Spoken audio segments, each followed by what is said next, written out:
Hello Instagram and YouTube. Hello to my new channel.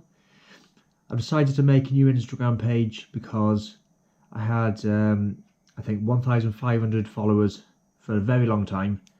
It wasn't going up, but I think it's just a lot of the followers are fake. I had a look at a lot of them. They were supplement companies and clothing companies, which I don't even think were real companies. Because when you click on their pages, they had no followers, no posts. So I was going to delete all of them, go through them all. I just couldn't be bothered. It took too long. Because what happens is, the more followers you've got on it, you don't see other people's. So I was missing out on people who I wanted to see. Yeah, so just decided to start again, start from scratch, and just make a new one. So I've still got the old one. I'm going to keep it for maybe end of the week, and then I'll just delete it, get rid of it. At the same time then, I thought I'll start my YouTube videos. I haven't made any for a very long time, because if you're new to follow me, I used to be a bodybuilder, into weight training, and I haven't been to the gym now since, well, almost 2 years. March 2018 was the very last time I trained in the gym. Haven't lifted up a single dumbbell, not a single rep, no exercises at all. So yeah, I just thought I'd make a video. I'll make a live video because I'm not sure on Instagram how long you can post videos for. I think it's only 1 minute. So I'm also video recording it here on my GoPro. So the GoPro, I'll stick it onto YouTube, so it'll be there forever. And the Instagram video, I'll post it up on my feed as well. So I know I haven't got a lot of followers yet, only a few, but this is going to be like my Instagram. I don't sell anything. I don't work, if you know me, I don't work in a gym. I don't do personal training for a living anymore. I'm not a competitive athlete. I'm not selling anything. I'm not sponsored by anyone. I'm not after sponsorships. This is basically a diary of myself.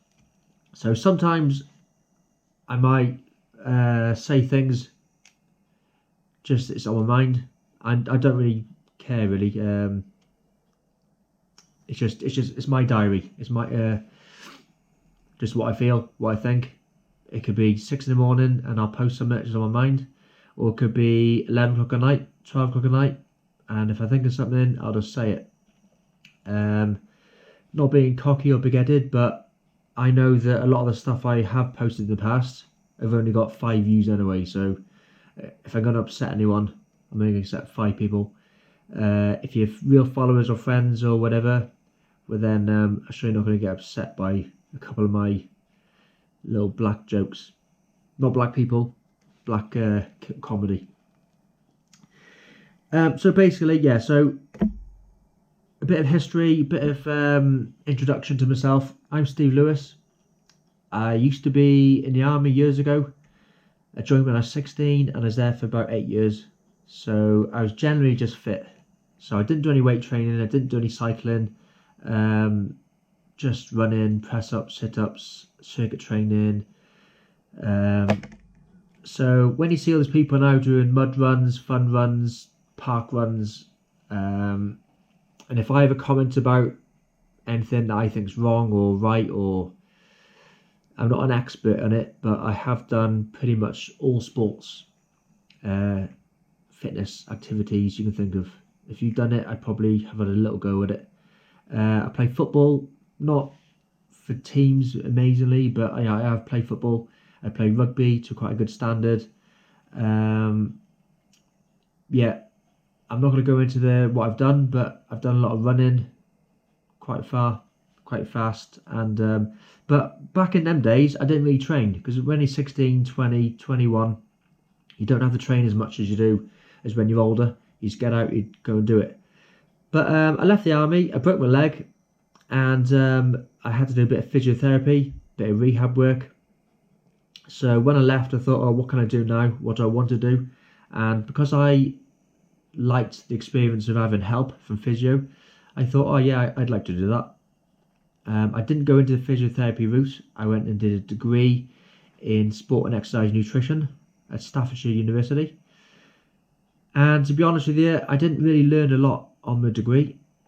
A lot of degrees are useless, and you can cheat and you can skive your way through a degree and you can pass it and you can make yourself look really amazing on paper, but actually you're useless. And I would say 95% of the people on my sports course didn't look like they played sport in their life.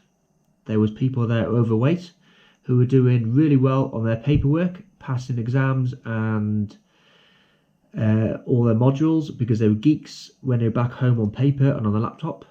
But when it comes to doing a dissertation on cholesterol or diabetes, if they took a photo of themselves and stuck it on their front page, the title probably should have been study about myself.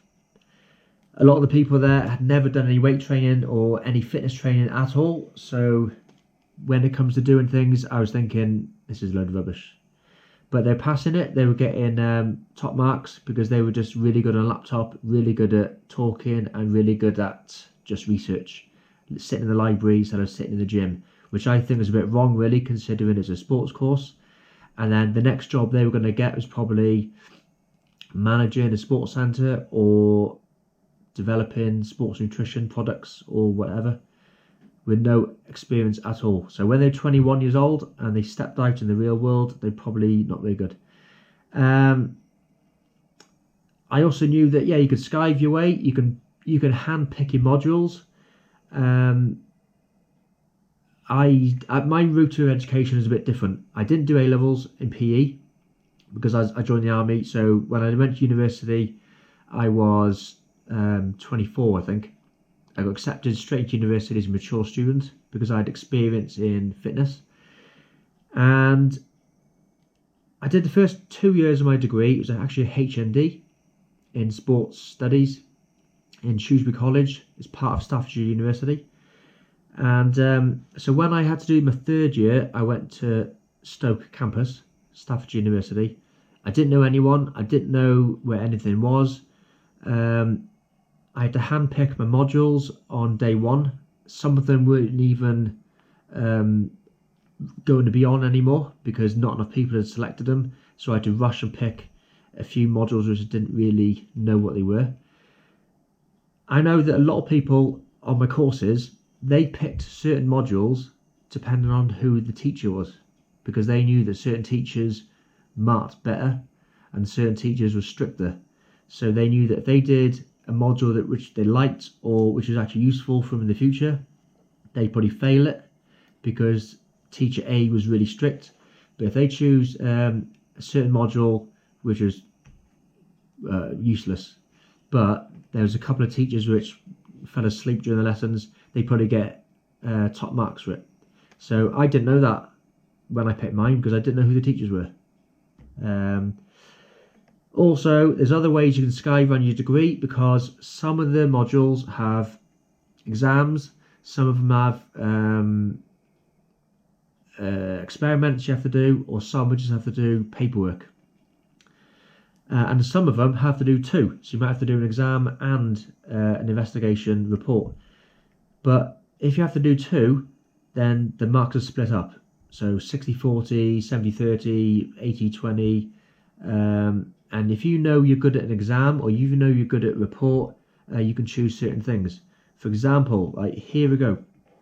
When I did my, in the third year, there was one module, a nutrition module. I had to work with a group of strangers. I don't know who they were. They were a group, just the group I was stuck with. And I was probably in a crap group, really.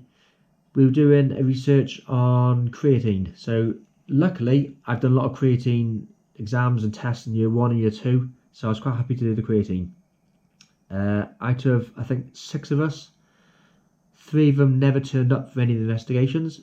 So we did a test in a sports hall, a couple of lads sprinting up and down, took creatine for a couple of weeks, sprint up and down again, did to go faster. 3 of the blokes never turned up at all, ever. So some of the boys, because they're friends, and they said, oh, here you go, here's the marks, here's the answers. And they got better report than me, because they were better at writing the reports than I was, even though I was there. My paperwork was a bit crap. I don't know why I rushed it, or probably did it late at night and I was tired. But I got quite a low mark for my paperwork. So I came to the exam after Christmas, and I needed to get a certain percentage in the exam to pass it overall. I think I was second or third from the bottom in the coursework paper. Then when it came to the exam, I was first. I had top marks. Even the teacher commented on either I'd done really well and pulled out at the bag a good mark, or everyone else was shocking. What it is, my knowledge on creatine was just, I knew it. I'd done year 1, year 2, I've took creatine, I've read about creatine, I've told people, I've sold it to people while I was working in the gym at the same time, so I knew what creatine was. As I said, a lot of these people on my course had never taken creatine, they've never used creatine, they've never been to the gym. So when it came up to questions and writing about it for a full 2 hours, they were stuck. When it was on the report, because they got all the time in the world to Google, they got a better mark. I'm going off subject here. So I did a degree. I worked in a gym, wanted to work in a gym, so I was a bodybuilder. I thought, if I know how to do what I'm doing, if I can show what I'm doing, people will trust you, people think he's good at what he's doing, and they'll want to know what you're doing, what you eat, what you drink. You can sell more protein products if you work in a gym, you look big. You can sell personal training if you know you're big and you look big. And only problem is, it becomes a bit of a lie. Everybody says, oh, look at this protein that I'm selling. Oh, you get 10% off if you use my code. But do they really have that protein? Probably not. I get emails all the time, even now, or Instagram messages of these stupid companies. Please be an ambassador for my company. You can have 20% discount code. But I've never used that company before in my life. They know I've never used it because I'm not on their database for sales. So all of a sudden then, after 20 odd years worth of training, I'm going to lie and tell you lot, oh yeah, please drink this protein because it's what I have. Well, anybody who really knows me will know that I've used the same protein company for ages. And I've told people to have this company because it's the cheapest you can get. Cheapest, which actually works. Same with clothes as well. You get, oh, please wear this vest, please wear this, please wear that. Well, as I'm the biggest in the bodybuilding, and there's one company I did actually think about signing up for a little deal thing. They don't even sell clothes big enough for bodybuilders. So the people in their catalogues are just skinny little... Anyway, so as a bodybuilder, I came to a point where I didn't like it anymore. There was a year, last year, 18, March time, there's a couple of things going on with work and outside life. So it snowed as well. It snowed in March, so I couldn't go to the gym that I was going to at the time. My own gym, which is in my shed just over there, it's just cold. I didn't want to go in it and start fresh in there. So I had a couple of weeks off, and then I thought to myself, oh, I'll have just a longer break. I'll reset, I'll have a longer break, and the break went longer and longer. Then there's a nice sunny day, decided to get the bike out, go for a ride, and I liked it. I enjoyed the bike ride, but I felt really heavy, because obviously I was heavy. But I felt really unfit as well, and I felt a bit embarrassed about how unfit a bodybuilder is. Everybody sees you, you might have a six-pack, you might have muscles, you might have 4, 5, 6% body fat, but really, you're really, really unfit and unhealthy. And the more I was thinking about it, you look at all these videos of everyone, bodybuilders, they're sweating, just walking around the place. They're out of breath, just walking upstairs. Just to get out of a seat, you're 17 stone. If you're 17 stone of fat, it's horrible. It's really heavy and it's not healthy at all. And also the eating as well. You're always thinking about food. You have to get up, have breakfast. Every 3 hours, eat. I didn't have that problem. I could just eat what I wanted. I could just train when I wanted, ride a bike when I wanted. Nice sunny day, go outside.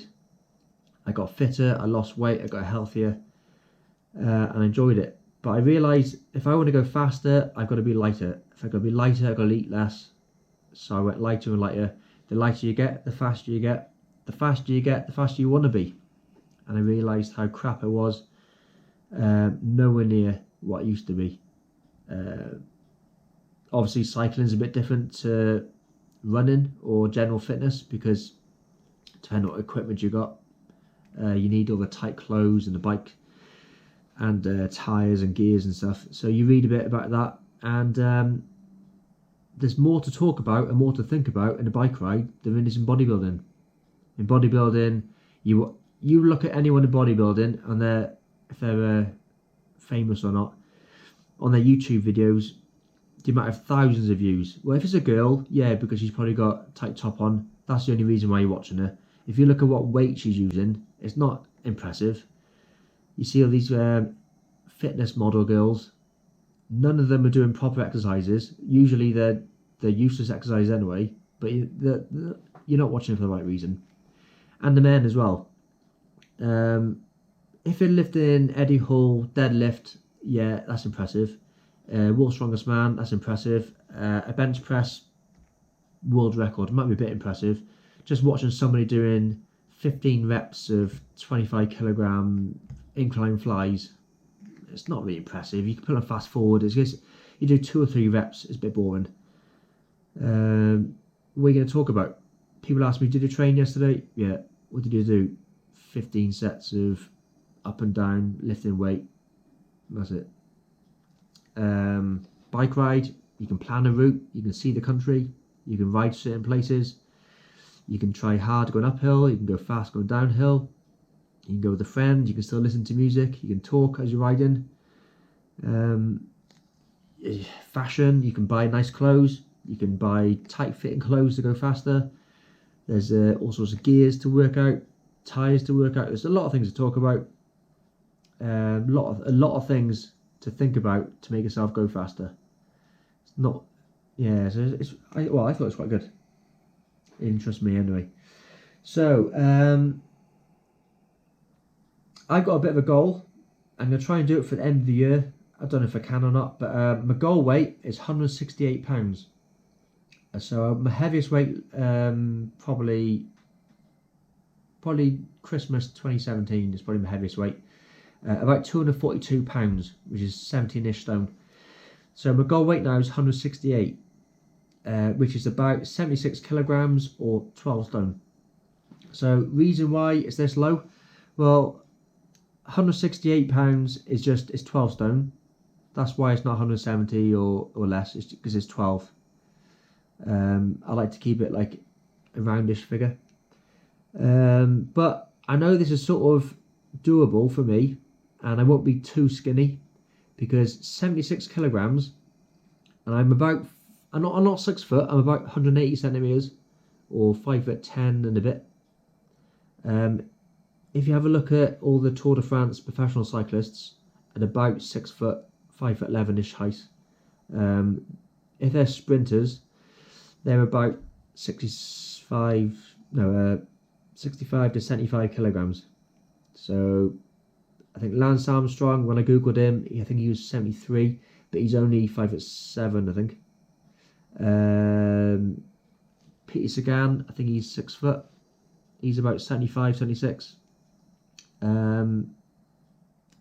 Mark Cavendish, he's about 73, 74, 75. So all these cyclists about the 6 footish mark, they're all about 73, 75 kilograms. So 76 is a good goal for me. So I got a lot of body weight to lose still. I still got pecs. I know cyclists have got no muscles, upper body. So that's my goal weight. I think I can do it. I'm not too far behind yet. I'm about 10 pounds to go. But can I do 10 pounds by Christmas? If it was fat, a lot of people say, no, you can't lose that much fat.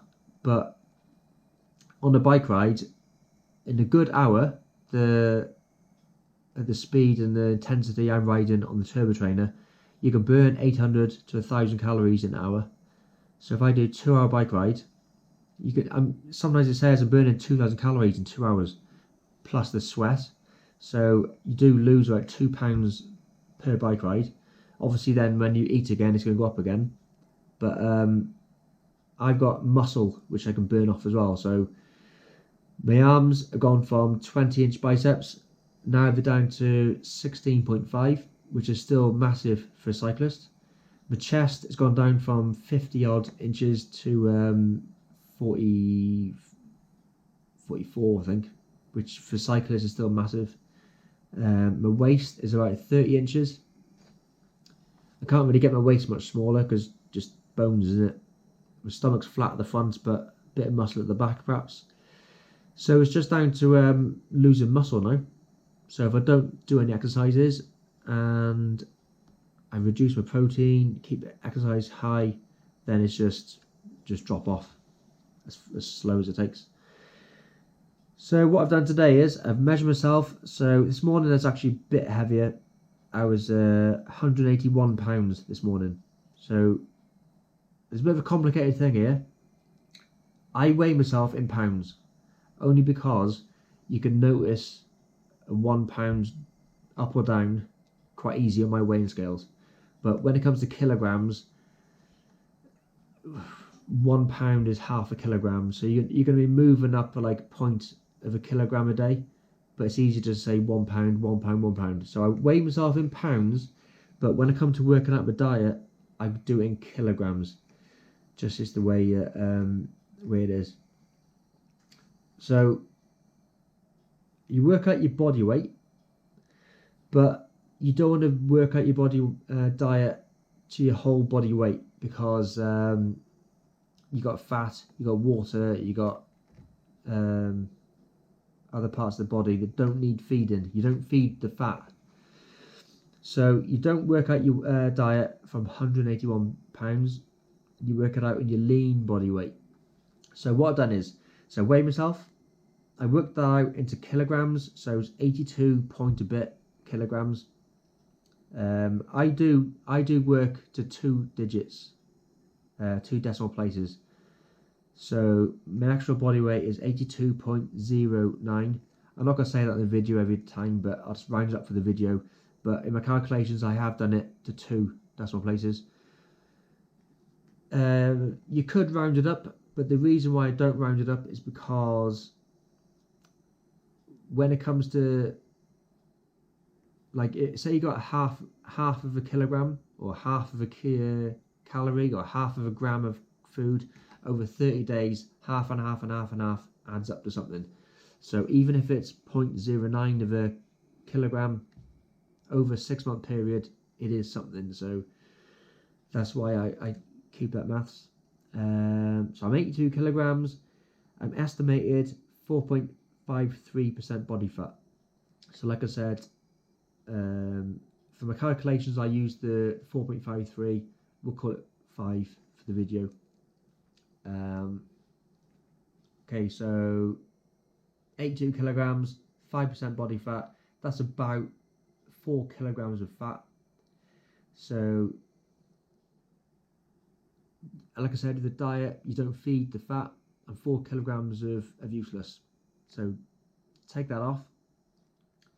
So, my lean body weight, what we work out my diet from, is 78 kilograms. Okay, so 78. First of all, I work out my protein because the protein figure stays the same. So it only changes when your body weight changes, so your lean body weight changes. It doesn't matter if you're doing an exercise day or an unexercise day, fast day, slow day, hard day, easy day. The amount of protein in the calculation always stays the same. It's done this because some people have done this research, scientists, and they've worked out that this figure I'm going to tell you now is the figure which works. Any more than it is a waste. Your body won't absorb anymore, and it will just either turn to fat or it'll come out in the toilet, front or back. It'll either be wee or poo, turn to fat. It will turn to fat, and it's a waste of money. Why have twice as much protein when it's just going to be a waste? You won't get any bigger, fitter, stronger, faster by having more. And you see it all the time. There's young lads in the gym, they're smashing the protein and they look crap. They do put on weight, they get bigger, but their arms aren't muscly at all. They're just flabby.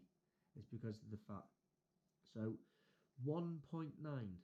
So like I said before, don't round it up to 2. 1.9 times by 78. That's how much protein I'm going to have per day. Every day. Just 1.9